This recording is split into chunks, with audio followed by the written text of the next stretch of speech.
वो नाटो की तर्ज पर इस्लामी नाटो बनाने की कोशिश कर रहा है। खबरों के मुताबिक वो इस्लामी देशों का एक ऐसा सुरक्षा तंत्र बनाना चाहता है जिसमें किसी एक पर हमले को सभी पर हमला माना जाए। सऊदी अरब के साथ पाकिस्तान की सुरक्षा संधि पहले ही हो चुकी है, उसमें इस तरह का प्रावधान भी है। अब तुर्की के शामिल होने की खबर आ रही है। कहा जा रहा है कि बहुत जल्दी इस मामले में फैसला हो जाएगा। आगे चलकर और भी मुस्लिम देश उसका हिस्सा बन सकते हैं। ज्यादातर मध्य पूर्व के देशों की बात हो रही है, लेकिन पाकिस्तान बांग्लादेश को भी पटाने में लगा हुआ है और उधर मलेशिया, इंडोनेशिया भी इससे जुड़ सकते हैं। अगर ऐसा हुआ तो सोचिए कि भारत के लिए कितनी बड़ी समस्या खड़ी हो सकती है। अव्वल तो पाकिस्तान के खिलाफ कार्रवाई करना भारत के लिए लगभग नामुमकिन हो जाएगा। अभी वो जिस तरह से सर्जिकल स्ट्राइक और ऑपरेशन सिंदूर करता रहा है, वो नहीं कर सकेगा, चाहे उसके पास आतंकवाद में उसके शामिल होने के पुख्ता सबूत ही क्यों ना हो। इसके अलावा वो चारों तरफ से घिर भी जाएगा, वो अलग थलग भी पड़ेगा। इसमें मोदी सरकार की हिंदुत्व की राजनीति भी योगदान दे रही है, क्योंकि इससे मुस्लिम ममालिक में भारत के खिलाफ गुस्सा बढ़ रहा है। क्या मोदी सरकार के पास इस चुनौती से निपटने के लिए कोई रणनीति है? विदेश मंत्रालय के प्रवक्ता ने कहा है कि सरकार इस पर नजर रख जाएगा, बावजूद जो भी आप ये पैक्ट की बात करें। क्योंकि आप ये देखिए, जीसीसी जो गल्फ कोऑपरेशन काउंसिल है 6 देशों का, उसमें उसका सदस्य तो कतर भी है। और पिछले साल इजराइल ने कतर पर हमला किया था, हमास की मीटिंग को डिसरप्ट करने के लिए, उनके नेता को मारने के लिए। तो जीसीसी की तो बैठक तक नहीं हुई उसको लेकर। तो ये जरूर हुआ है कि इजराइल को लेकर एक चिंता काफी समय से है। और जहां तक ये अरब देशों का सवाल है, वो भारत मुद्दा है ही नहीं, उनके लिए मुद्दा इजराइल है। पाकिस्तान जरूर इसको हाईजैक करके भारत की तरफ या भारत के खिलाफ मोर्चे के तौर पे दिखाना चाहेगा, लेकिन मुझे ऐसा नहीं लगता कि अगर भारत पाकिस्तान की भी कोई लड़ाई होती है तो ज्यादा से ज्यादा जिस तरह से तुर्की ने मदद की, उस तरह की मदद मुझे नहीं लगता कि कोई इसमें कूदेगा। अस्सलामुअलैकुम दोस्तों, इंडिया की आने वाली तारीख ये लिखेगी कि इनका ऑपरेशन सिंदूर जो था वो उनकी इतनी बड़ी गलती थी जिसने पाकिस्तान को दोस्तों 4 चांद लगा दिए हैं। अमेरिका तो पाकिस्तान पर मेहरबान ही है। बाकी इस्लामी ममालिक आप देखें तो जार्टन के किंग कहते हैं कि पाकिस्तान हमें इस मुआहदे में शामिल करे। टर्की आकर खड़ा हो गया, वो कहते हैं हमें शामिल करो, जितना भी ड्रोन चाहिए होगा हम इस फोर्सेस को देंगे। और दोस्तों सऊदी अरब तो ऑलरेडी पाकिस्तान के साथ है। यानी आप देखें तो ये भारत की कितनी बड़ी गलती थी जिसने पाकिस्तान को जमीन से उठाया और दोस्तों आसमानों पर लगा दिया। और आज कहते हैं कि ये ऐसा नहीं बनेगा, वैसा नहीं बनेगा। आपने बुनियाद तो डाल दी है, ये बुनियाद तो दोस्तों मजबूत होती रहेगी। और मिलिट्री है ये ओआईसी की तरह नहीं है कि ये बैठेंगे और रेजोल्यूशन पास कर देंगे कंडेमनेशन की, ऐसा नहीं होगा। ये दोस्तों मिलिट्री फोर्सेज हैं, ये है मिलिट्री फोर्सेज जो हमला करने के लिए बनी है। इनके पास होंगे हथियार, इनके पास बड़े मिसाइल होंगे, इनकी पूरी फौज होगी। और पाकिस्तान और सऊदीया के आप देखें डिफेंस पैक्ट, ऐसा डिफेंस पैक्ट है जो कह रहा है कि अगर हमला होगा तो जवाबी हमला फिर सऊदी अरब से भी होगा। ऐसे डिफेंस पैक्ट साइन होंगे तो खुद सोचे कि पाकिस्तान की तरफ कौन मैली आंख उठाकर देखेगा। दोस्तों इनका रोना धोना आगे भी सुनाता हूँ, मुलाजा करें। और सबसे बड़ी चिंता दरअसल गल्फ जो देश, उनको हमेशा अपनी सिक्योरिटी को लेकर चिंता रहती है और वो बिल्कुल नहीं चाहेंगे कि कोई भी देश उन पर हमला, और अगर वो भारत के खिलाफ लड़ाई में कूदे तो भारत उन पर हमला करने के लिए मजबूर होगा। तो वो बिल्कुल नहीं चाहेगी। उनकी जो इकोनॉमी है बिल्कुल ध्वस्त हो जाएगी और उसमें बहुत सारा जो उसका जो नियंत्रण है वो तो भारतीय लोगों के हाथ में है। तो मुझे नहीं लगता कि ये भारत के खिलाफ हमें ये देखना चाहिए।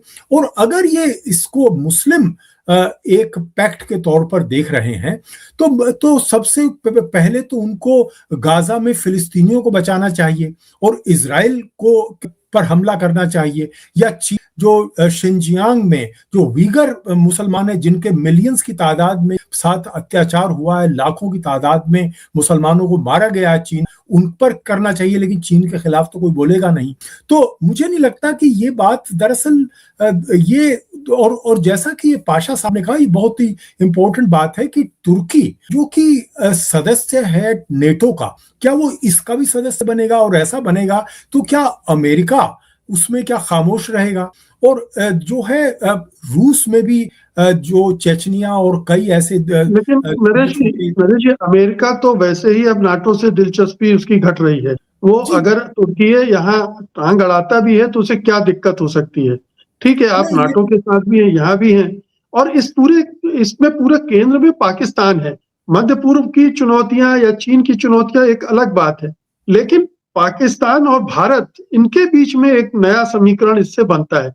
एक जो क्षेत्रीय सुरक्षा का मामला है, वो एक दूसरा आयाम ग्रहण करता है। देखिए बिल्कुल आपकी बात सही, लेकिन मैं जिस बात की तरफ इशारा कर रहा हूं वो ये है कि पाकिस्तान जरूर इस रूप में देखेगा और इसमें ये नेटो की तरह से आर्टिकल 5 जो नेटो का है जिसमें एक देश पर हमला सब देशों पर हमला माना जाएगा, तो ऐसा मुझे नहीं लगता कि इससे कोई भारत को बहुत ज्यादा चिंतित होने की जरूरत है। चिंतित होना चाहिए और भारत को अपनी डिफेंस मजबूत करनी चाहिए। और इसमें क्या कि देखिए हमारे चलते, आसिम मुनीर के चलते पाकिस्तान का जो स्ट्रेटेजिक वेट है वर्ल्ड में वो काफी बढ़ रहा है और पाकिस्तान नेटो बना रहा है और उसका इस्तेमाल वो पूरा एंटी इंडिया प्रोजेक्शन में करेंगे।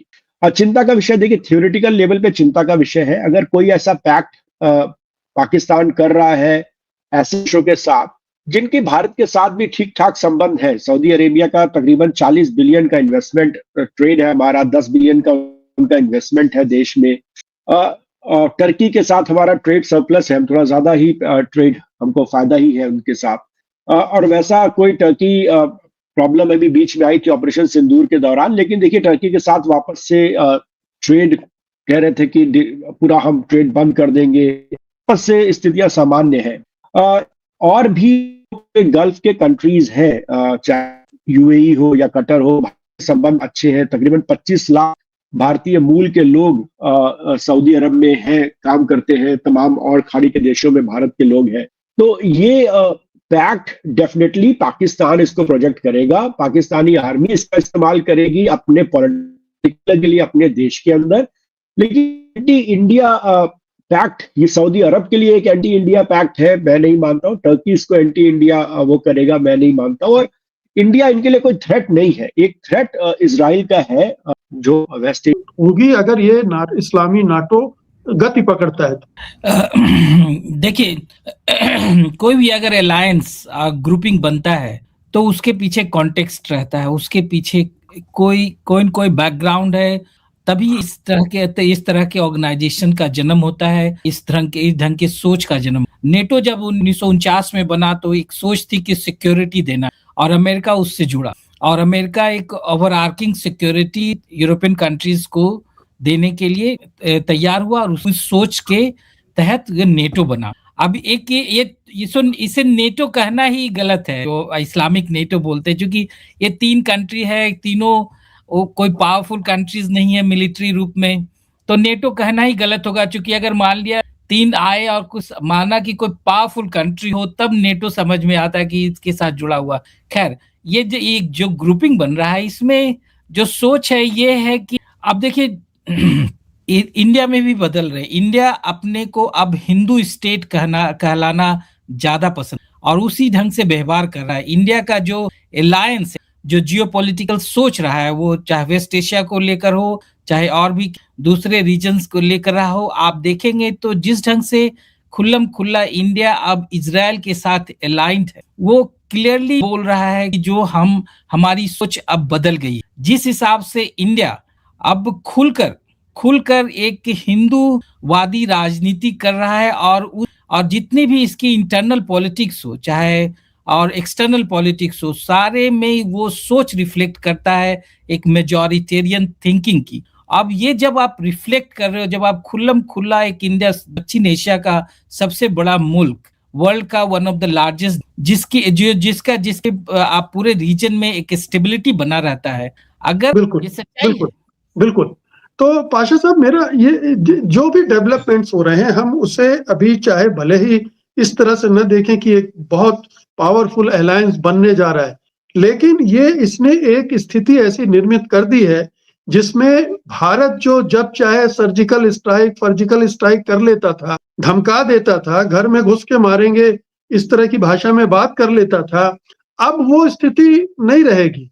भले ही आपके यहाँ कोई आतंकवादी घटना घट जाए, आप बेशक कहते रहे कि ऑपरेशन सिंदूर जारी है, लेकिन अब आपको अगर पहले 100 बार सोचते थे तो अब 200 बार सोचना पड़ेगा कि हम कोई कार्रवाई करें या ना करें।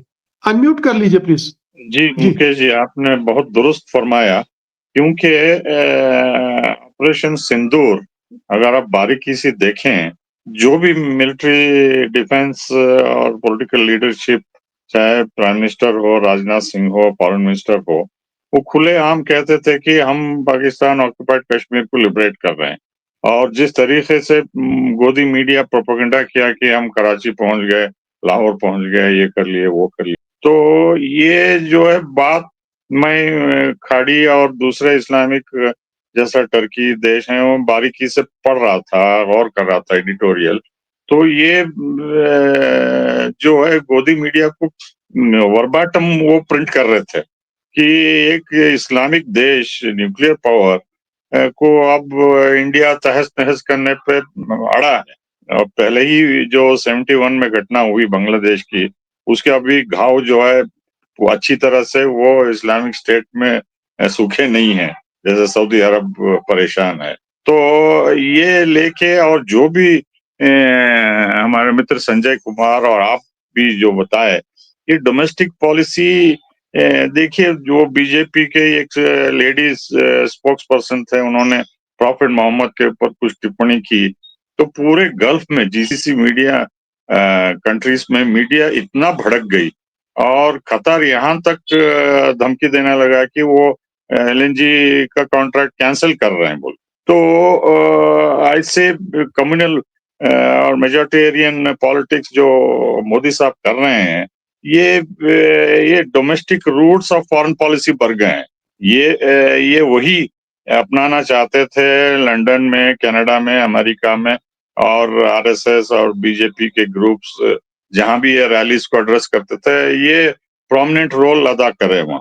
तो इससे जो है ये डायस्पोरा जो साउथ एशिया का है वहां, तो खुलेआम बता रहे थे कि ये जो भारत की गवर्नमेंट डोमेस्टिकली कर रहे हैं माइनॉरिटीज के खिलाफ, ये पूरी दुनिया में करना चाहते हैं जहां भी इंडियंस हैं वगैरह वगैरह। तो इससे जो है ये जो भी गोदी मीडिया ऑपरेशन सिंदूर के दौरान बोलते थे, वो एक बार नहीं, दो बार नहीं, कई बार दोहराए गए हैं टीवी चैनल्स में। और वहां के चाहे वो मुस्लिम ब्रदरहुड के हो टर्की में, कतार में, या दूसरे एक्सट्रीमिस्ट ग्रुप्स हो, इस्लामिक ग्रुप्स, वो बार बार इसका जिक्र करते हैं इन ममालिक में कि देखो एक मुस्लिम देश के लिए क्या कर रहा है।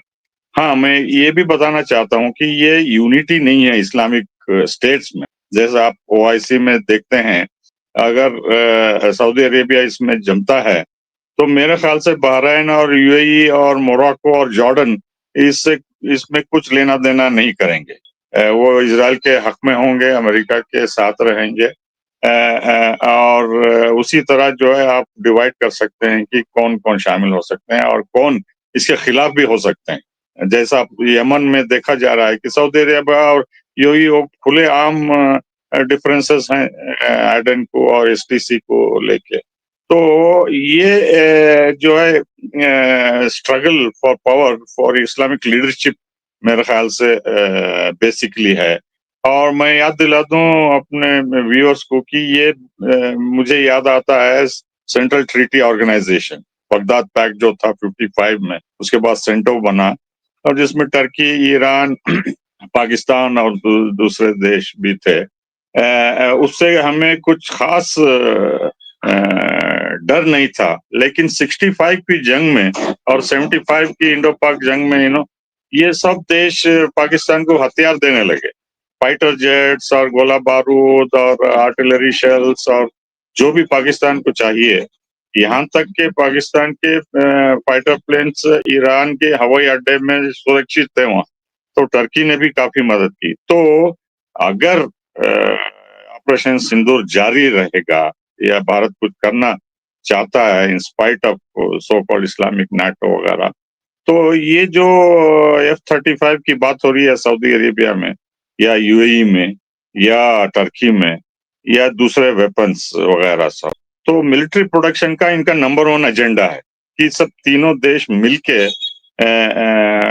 एक united defence production facility specialise जो भी कर रहे हैं ये चीन की मदद से पाकिस्तान और ड्रोन्स टर्की और